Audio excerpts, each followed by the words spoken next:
Ngayong araw ng Miyerkules, April 10, 2024 at meron lang po tayong 6 races, no? Wala pa rin tayong take all. Yung hinihintay ng bayang karirista na carry over nung Sunday, wala pa rin po, no? So siguro baka Friday makabuo na sila ng 7 races at magkaroon po ng carry over na ng winner take all. Doon na gawin yung winner take all natin. Marami na pong nagagalit na sa social media na mga bayang karista dahil doon sa nangyari na yun. May sinasabi sila yayariin daw, kalokohan yun na yayariin. Hindi pa nga natin alam kung sino mga kabayong tatakbo para sa araw ng carry over na yan. Yung, sa tingin ko baka Friday nga magkaroon na nandiyan na yung carry over. Lagpasan ng 7 races, no? So yun, kamusta na may pangarera nyo ngayong araw ng Martes na mayroon lang 7 races na walang winner take all. Nagkaroon tayo ng dihado, no? Yung King was tipid yun, ang ganda ng tinakbo, 1.14 media. Yung outstanding Caraga Wonder inunahan pa. Kaya sa tingin ko deserve naman ni King was tipid napakalaki ng in-improve ng King was tipid ngayong araw ng Martes, no? 1.14 media, isang respetadong time na rin para sa kanya. Tapos sininda ni Beautiful Day na isa ring dihado yun. Nagbigay pa yata ng 10,000 plus sa winner take all ngayong araw ng pick 6 pala, wala pa ng winner take all. Pick 6 10,000 plus, parang ganun. At yun ang nagpadihado, si King was tipid at saka si Beautiful Day.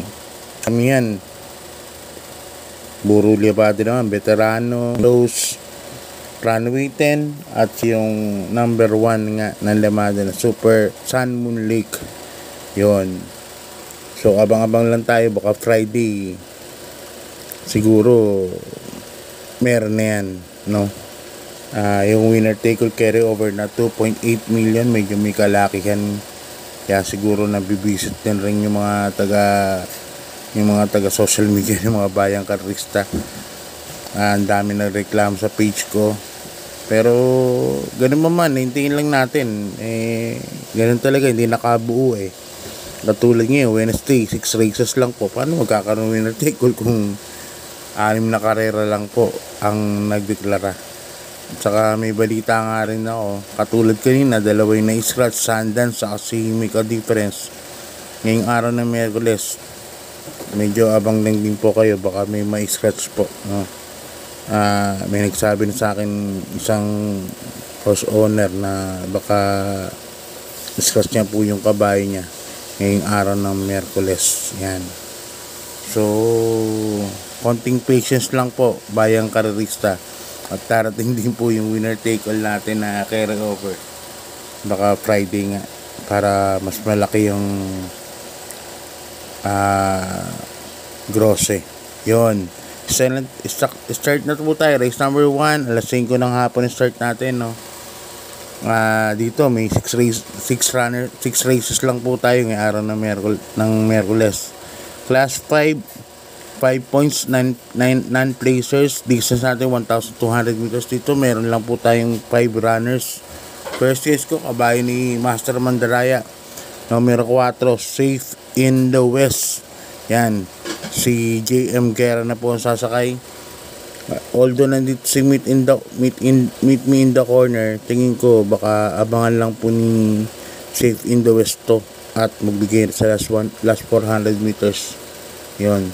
Kaya yan ang first 6 ko, number 4, Safe in the West. Second case ko na rin yung numero 1, Case the Gold. Sa kay ni Jackie Christian Elad Vincula. Nice ride kanina kay Christian, kay King was tipid ganda ng diskarte ng connections, banderang tapos halos ginanahan si Caraga Wonder.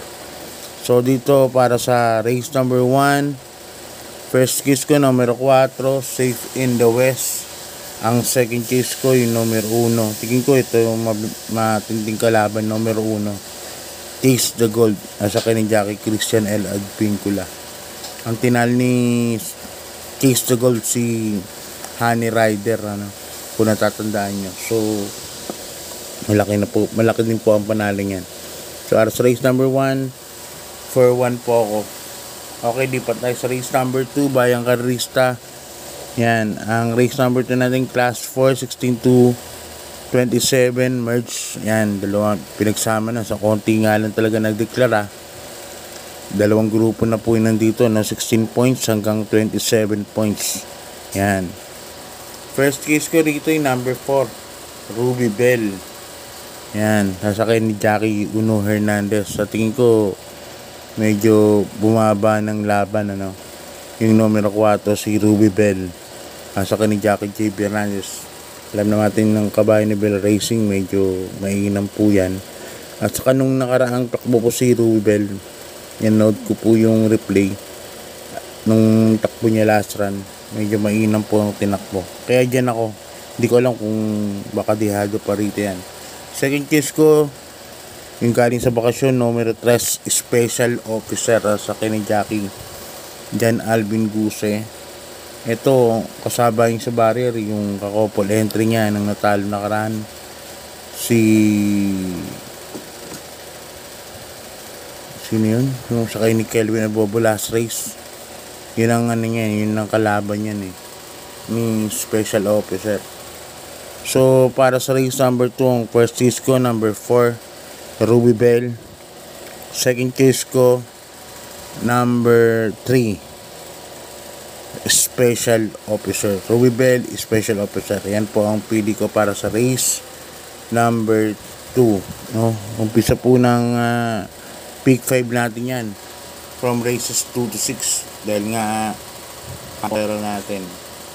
So, yun nga. Ulitin ko, antabay lang po tayo para sa araw ng Friday. Kung magdedeklara sila ng 7 races and up. Okay, lipat tayo sa race number 3, Bayang Karista, rating base class 5, 11 to 15 points. And dito may 7 runners po tayo. First race ko po, numero 7, Namaskar. Kasaka ni Jackie Allison Pabilik. Maganda po yung numero 7. Yung last 2 runs din Namaskar, medyo hindi maganda po yung salida niyan. Dahil nga last to enter to, numero 7. This time tingin ko medyo maganda po ang iaalis niyan o salida. Numero 7, Namaskar, nasasakyan ni Jackie Allison Pabilik. Yan. Second case ko yung numero 3 na rin, Alindog, sasakyan ni Jackie King Flores. Si Alindog, kung natatandaan nyo, last run yan, mainam po tinakbo niyan. Nuknukan ng bigat ng mga kalaban. So, ngayon parang gumaan po ang laban niya ng konti lang. Pero sa tingin ko may panalo pa rin po. Si Alindog nabot lang din karang. So, yan ang second case ko, number 3, sa ni Jackie King Flores. Kaya dito sa race number 3, number 7, Namaskar, saka number 3, Alindog. Okay, lipat tayo sa race number 4, Bayang Karista, class 5, 6 points to 10 points split. Dito may 6 runners po tayo, First case ko, yung sasakyan po ng Prince Jackie, si Jackie A.R. Ramos. Numero 6, Smiling Lady. Yan, dyan po ako lalagay. Maganda yung numero, last to enter po. Tingin ko, siya po ang bandera dito. Last run, halos inabot lang din po ito, Andun pa rin naman yung bilis nito, Smiling Lady. Kaya dito ako lalagay as first choice, Smiling Lady. Second choice ko yung numero 1, Freedom, Ito sa Freedom, hindi pa nila na yung ng connection ng kiliti nito. Nung maiden to, nuknuka ng inam, Pagdating ng ratings, nila makakuha yung kiliti ni Freedom. Nakaraan labas yan, wala lang talagang ginawa. So tignan natin, baka ngayon baka ma-correct na nila. Ng second show, number 1, Freedom. Tingin ko rin na ang pili ko, numero 6, Smiling Lady. Ang sasakyan ng Aprense Jackie na si A.R. Ramos. Second choice ko, numero 1, Freedom. Sasakyan ni John Alvin Guse. Okay, Bayang Karista, lipat tayo kagad. Penultimate race. Race number 5. Yan, another class 5, 6 to 10 points split group. Dito may 8 runners po tayo. First case ko po rito, numero 8, Chef Cat. Yan, sasakyan ni Jackie Albert Serios, kabayan ni Boss JC Dels Reyes. Si Chef Cat, nag-1.29 medya na nakaraan yan. Sa tingin ko, sa grupong ito, 1.29 medya, panlaban na po yan.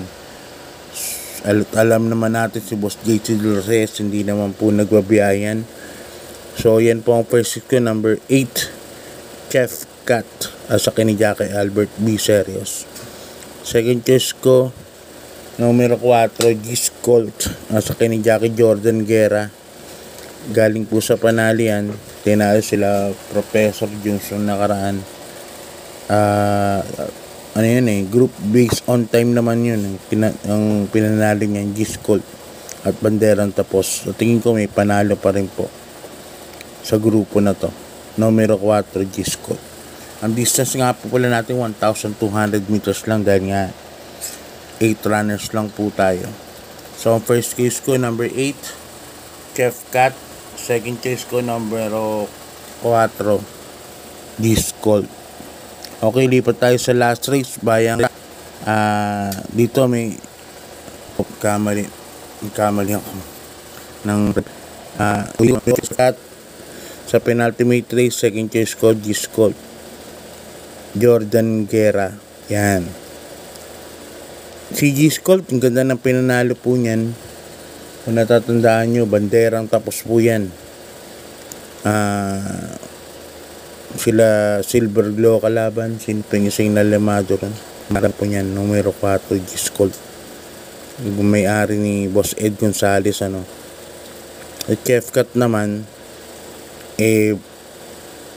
nakaraan segundo po yan. Ang kinempo niya 1.29 medya. So ang laki ng in-improve niya. Tapos nag 130 ang tempo niya sa 1,400 meters. Kaya sa tingin ko panguha talaga yan, numero 8, Chef Cat, sasakyan ni Jackie Albert B. Serios. Pasensya na kayo, naulit lang po yung graphics ko, yung pag-upload ko dun sa race na yan. Okay, lipat tayo sa last race, Bayang Karerista. Race number 6. Yan, 6 na karera lang po talaga tayo ngayon. Kaya abang-abang lang, konting patience lang para sa Friday winner take all. Natingin ko 7 races na po tayo niyan. Yan, rating base class 5. Ito 5 pa rin tayo, placers po ng 5. Meron tayong 8 runners po dito para sa ating last race, race number 6. First race ko, numero 8, Let It Shine. Sasakyan niya nagbabalik na Aprense Jackie na si Jackie Berjomer Galieta. Yan, hanggang ng timang 50.5.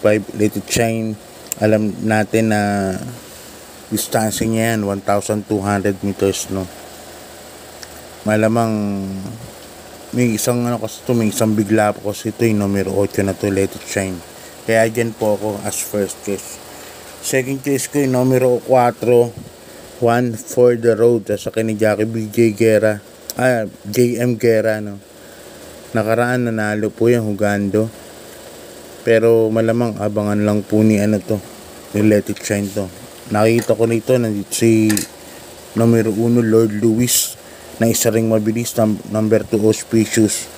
Malamang hindi man makauna kay One for the Road, syempre makakaperwisyo rin sa pacing. Kaya tingin ko mabilis ang pacing itong karera na to, at bagay kay Let It Shine itong karera na to.